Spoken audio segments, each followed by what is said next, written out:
Pag lulusong kayo sa baha, siguraduhin ninyo na buo yung loob ninyo or hindi kayo mag-hesitate. Pero syempre, wag naman sanang puro lakas lang ng loob. Ako ang advice ko sa inyo, kung sakaling nakita nyo baha yung kalsada, kung kaya magpauna muna kayo ng ibang sasakyan.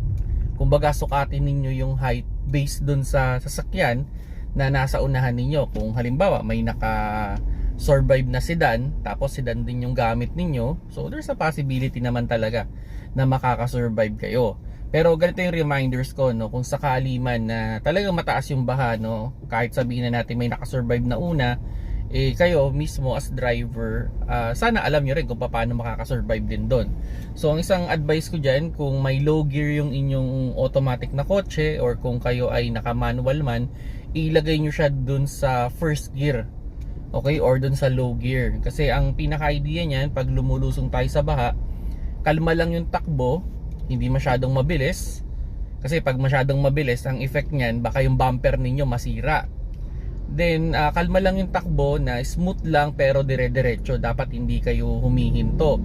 Then as much as possible, yung pag-apak ng gas, dire-diretso lang din. Kumbaga, wag yung parang pag biglang titigil kayo sa apak. Dapat pa habang lumulusong kayo at hindi kayo nakaka-survive dun sa baha, wag yung titigilan ng apak ng gas. Okay? So low gear lang yan. Then kung pwede, pwede nyo patayin din yung inyong aircon, lalo na kung yung inyong compressor ay yung nasa ilalim ng inyong makina.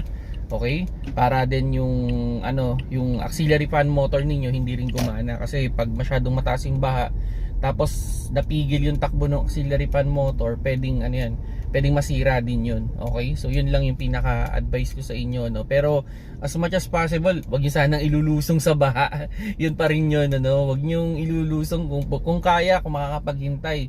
Wag niyo nang ilusong kasi minsan malaki rin yung pwedeng gastusin natin diyan.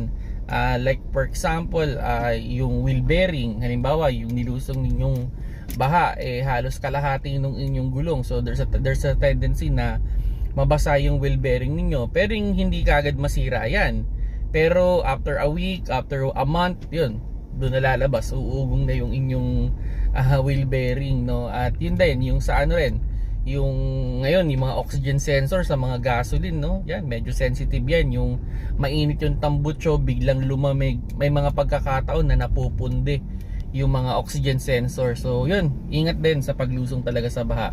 So yun mga paps, sana nakakuha kayo ng idea with regards sa paglusong sa baha.